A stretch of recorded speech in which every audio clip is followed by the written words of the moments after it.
Bismillahirrahmanirrahim. Assalamualaikum warahmatullahi wabarakatuh.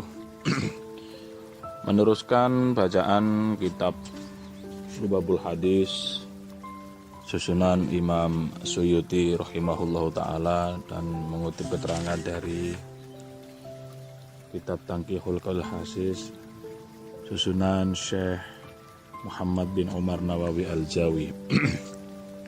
Bismillahirrahmanirrahim. Qala al-muallifu rahimahullahu ta'ala wa nafa'ana bihi wa bi'ulumihi wa 'ada 'alaina min barakatihi fid dharaini amin. Al-babu tsalitsah asyara utai bab kang kaping 13 iku fi fadilatis shaumi ing dalem jelasake keutamaane poso. Bab yang ke-13 ini menjelaskan tentang keutamaan melaksanakan puasa. Dijelaskan dalam syarahnya, diawali dengan kutipan hadis dari kitab Ihya Ulumuddin, kullu hasanatin bi asyri amsaliha ila sab'i mi'ati dha'fin.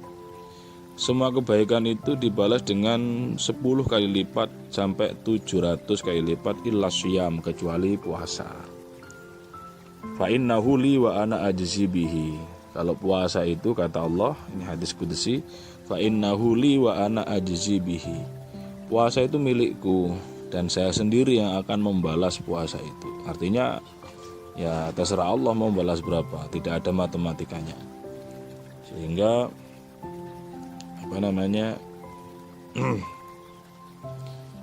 puasa ini adalah salah satu ibadah yang langsung antara hamba dengan Tuhannya. Jadi tidak perlu ada matematika 10 kali lipat atau 700 kali lipat. Fa innahu li wa ana ajzi bihi. Hadis yang pertama, qala Nabi sallallahu alaihi wasallam, as-shaumu li wa ana ajzi bihi. Qala Nabi sallallahu alaihi wasallam, qala Allah taala, qala dawuh sinten Allah taala, as-shaumu li wa ana ajzi bihi. As-shaumu ta poso iku kedue ingsun, wa ana hale utawi ingsun, wa ana lan utawi ingsun niku ajzi iku bales apa ingsun bihi kelawan poso. Jadi puasa seorang hamba itu adalah milikku, kata Allah Subhanahu wa taala, dan aku yang akan membalasnya. Dijelaskan dalam syarahnya, maknanya adalah puasa adalah ibadah yang paling dicintai oleh Allah Subhanahu wa taala. Itu seperti itu. Jadi ibadah yang paling dicintai oleh Allah itu adalah berpuasa. Wa qala lan dawuh sinten Kanjeng Nabi sallallahu alaihi wasallam, lis-shaimi ku kedue wong kang poso, farhatani utawi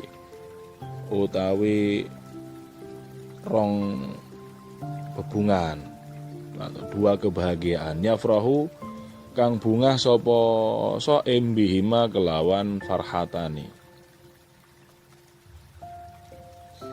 Farhatun siji bungah inda iftarihi ing dalem nalikane bukane shaim, wa farhatun lan siji bungah inda liqa irabihi ing dalem nalikane ketemu pangerane shaim.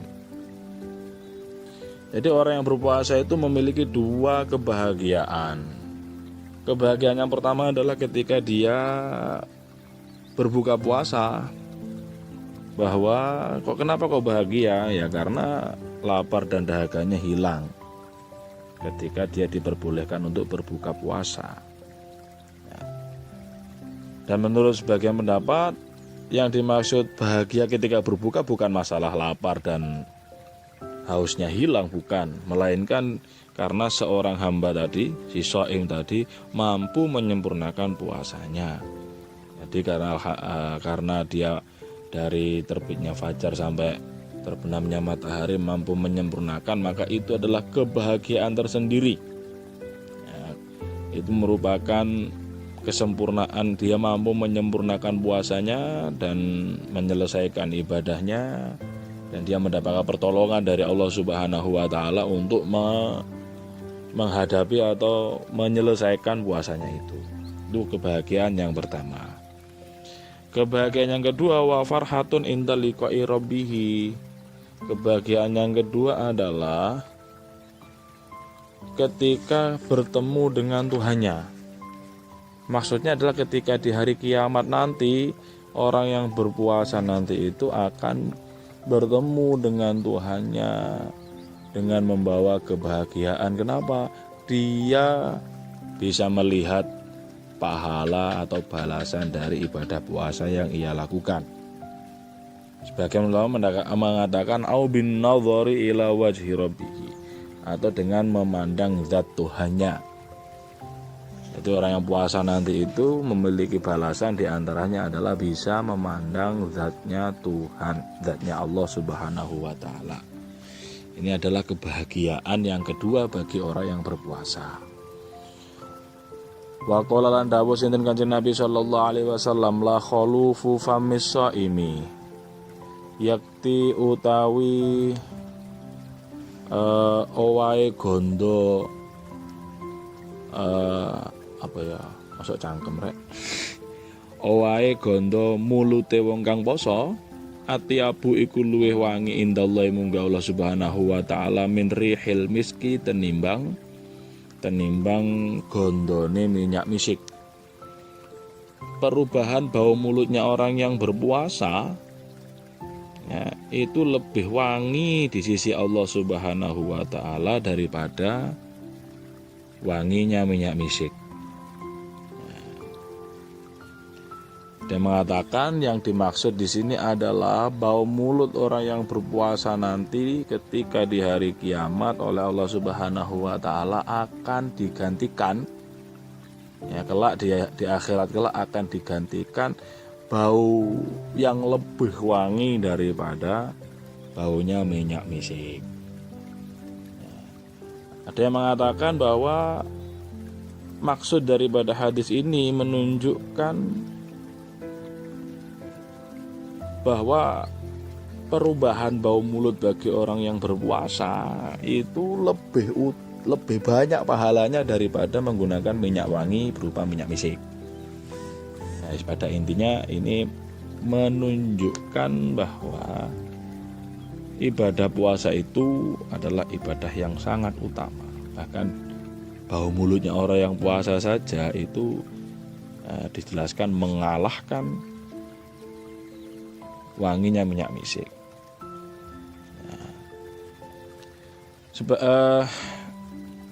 Waqad naqala al-Qadhi Husain, Syekh Qadhi Husain menyampaikan bahwa annal ta'at yaumal qiyamati rihan yafuhu. Ketaatan kita, ibadah kita kelak di hari kiamat itu memiliki bau. Ya. Jadi ketaatan, kalau kemarin kita ada dawuh seandainya dosa kita itu memiliki bau, maka bisa jadi ketika kita hidup di dunia ini orang tidak akan mau untuk bersanding atau duduk bersama kita. Kenapa? Karena saking banyaknya dosa kita. Ya untungnya Allah Subhanahu wa ta'ala tidak menampakkan kebusukan kita, dosa-dosa kita dengan di hadapan atau di pandangan manusia. Sementara ini dinukil dari atau Syekh Qadhi Husain menukil bahwa ibadah atau taat kepada Allah Subhanahu wa ta'ala kelak di hari kiamat itu memiliki bau. Nah, faraihatus siyam fiha bainal ibadati kal miski. Baunya puasa nanti di hari kiamat itu dibandingkan dengan ibadah-ibadah yang lain itu seperti minyak misik, atau bahkan dikatakan lebih wangi di sisi Allah Subhanahu wa ta'ala daripada minyak misik. Itu beberapa pemahaman hadis la khulufu famis shaimi atyabu indallahi min rihil misk. Jika ada yang perlu dikoreksi, dipersilahkan untuk meninggalkan komentar di kolom komentar di bawah. Wa qala lan dawuh sinten Kanjeng Nabi Muhammad sallallahu alaihi wasallam, alaikum bil ghanimatil baridah. alaikum wajib ing atase sira kabeh bil ghanimatil baridah kelawan bondo rampasan perang kang adem.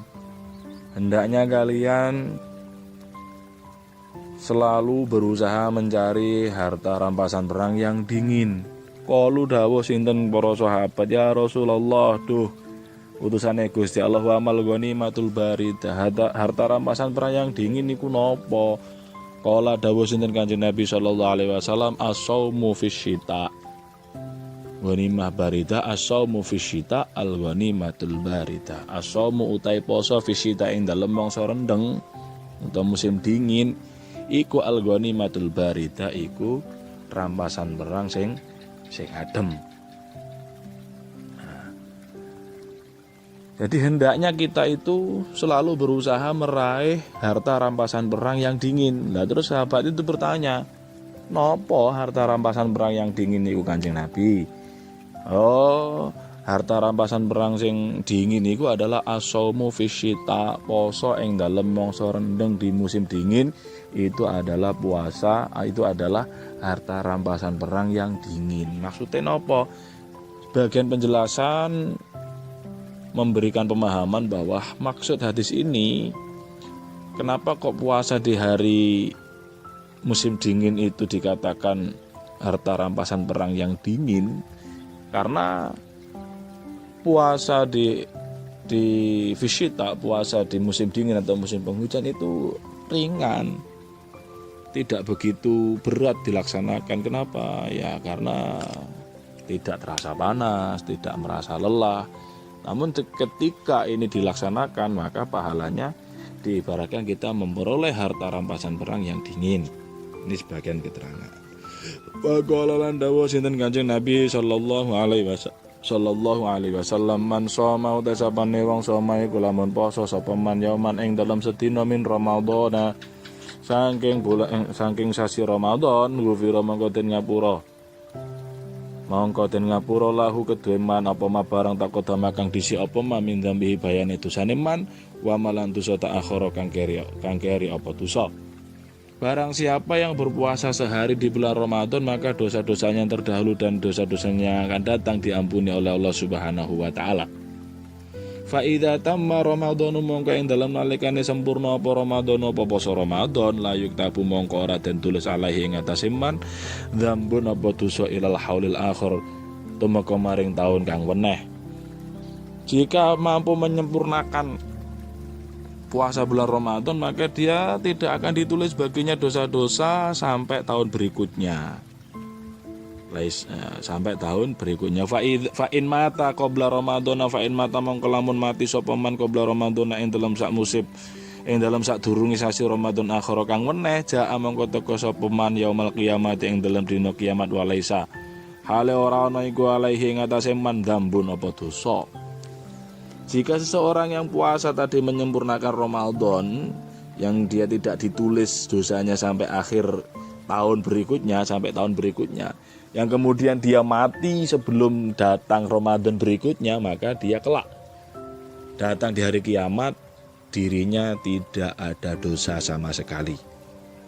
Diterangkan dalam syarahnya, ay minas shaghairi al-muta'alliqati bihaqillahi ta'ala. Dosa yang dimaksud yang hilang ketika dia mati sebelum datangnya Ramadan berikutnya, setelah dia menyempurnakan puasa Ramadan di tahun ini, itu yang dimaksud adalah dosa-dosa kecil yang hanya berhubungan dengan Allah Subhanahu wa taala. Tidak ada hak adami di situ.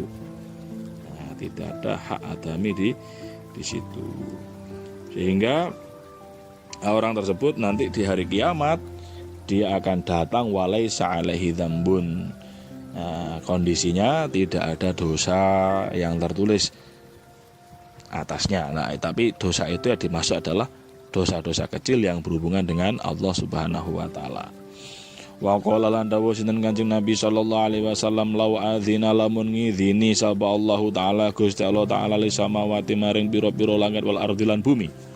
Anta takallama ngidini ing yen to guneman apa langit lan bumi, laqala tamangka yakti bakal ngucap sapa langit lan bumi, busra limangsa ma Ramadan bil jannah, busra busra utawi bungah kang agung liman iku kedue wong soma kang poso sapa man Ramadhana ing dalem bulan Ramadan bil jannati kelawan swarga. Seandainya Allah memberikan izin langit dan bumi untuk berbicara, maka pasti dua makhluk tersebut, yakni langit dan bumi, akan mengatakan busra liman soma Ramadhana bil jannah, sungguh kebahagiaan bagi orang puasa Ramadan, dia akan mendapatkan surga. Ya, jadi sungguh bahagia bagi orang yang melaksanakan puasa Ramadan, dia akan mendapatkan surga. Wa qala lan dawuh sinten Kanjeng Nabi sallallahu alaihi wasallam, asyamu te poso junnatun iku tameng. Asyamu te poso junnatun iku tameng. Puasa itu adalah perisai. Junnatun minan nari, saking neraka ka junnati ahadikum koyo tamenge salah sejenis sira kabeh minal kitali saking perang. Jadi puasa itu nanti akan menjadi perisai kita dari api neraka, seperti halnya perisai para sahabat ketika berperang. Jadi puasa itu nanti akan menjadi perisai bagi diri kita.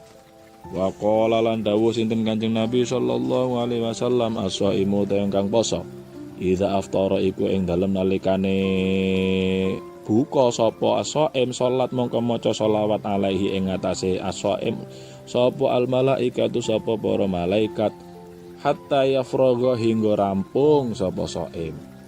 Orang yang berpuasa ketika dia melaksanakan iftar, melaksanakan berbuka puasa, maka oleh para malaikat orang puasa tersebut didoakan barokah atau dimintakan ampunan oleh para malaikat hatta yafraga, sampai orang yang berpuasa tadi rampung dalam rangka melaksanakan berbuka puasa. Jadi kita itu kalau puasa maghrib itu ketika kita berbuka puasa sampai kita selesai, selamat dari awal kita berbuka sampai selesai, itu didoakan barokah oleh para malaikat.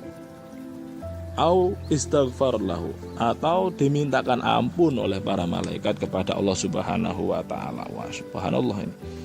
Orang yang banyak puasa berarti setiap hari, misalkan dia puasa, maka setiap hari itu pula ketika dia berbuka didoakan barokah oleh para malaikat dan dimintakan ampunan kepada Allah Subhanahu wa taala. Wa qala lan dawuh sinten Kanjeng Nabi Muhammad sallallahu alaihi wasallam, likulli syai'in iku kedue saben-saben suwiji-wiji zakatun utai sedekah. Wa zakatul jasadi asamulan utawi sedekah jasad, sedekah awak iku asamu iku poso. Segala sesuatu itu ada sedekahnya. Nah, sedekahnya badan itu adalah berpuasa.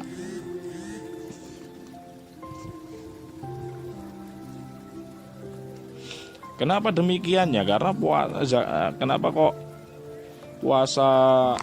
puasa itu dikatakan zakatul badan?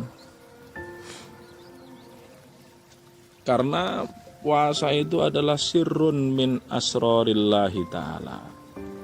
Puasa itu merupakan rahasia dari rahasia-rahasia Allah Subhanahu wa ta'ala. Nah, jadi puasa itu diibaratkan seperti zakat benda. Kalau zakat benda itu, zakat harta itu bisa menambahkan barokah untuk harta yang dizakati. Nah, puasa juga sama, bisa menambahkan barokah untuk badan yang dizakati, yaitu zakatnya berupa puasa. Wa qala lan dawuh sinten Kanjeng Nabi sallallahu alaihi wasallam, naumus shaimi utawi turune wong kang poso iku ibadatun, iku ibadah. Wasum tuhulan utai menenge wong kang poso tasbihun iku padha karo maca tasbih. Wa amaluhu lan utawi amale ibadahe wong kang poso iku mudha'afun den tikel-tikelake. Wa du'auhu lan utawi dungane wong kang poso iku mustajabun iku den ijabahi. Wa dzambuhu lan utawi dosane wong kang poso maghfurun iku den ngapura. Tidurnya orang puasa itu ibadah, baik puasa fardu maupun puasa sunnah. Diamnya saja bernilai seperti tasbih, mengucapkan kalimat subhanallah. Itu diamnya tok. Nah, lek ngucapno tasbih ya berarti padha karo ngucapno tasbih minimal sebanyak 10 kali atau 700 kali. Wa amaluhu mudha'afun, amalnya dilipat gandakan. Ya, bisa 10 kali lipat atau bahkan tadi dikatakan 700 kali lipat. Wa du'auhu mustajabun, doanya itu mustajab. Wa dambuhu maghfurun, dosa-dosanya diampuni, maksudnya adalah dosa-dosa kecil gitu. Ini hadis ini dipungkasi sama Imam Nawawi, Syekh Nawawi Al-Bantani, wa hadza fi shaimin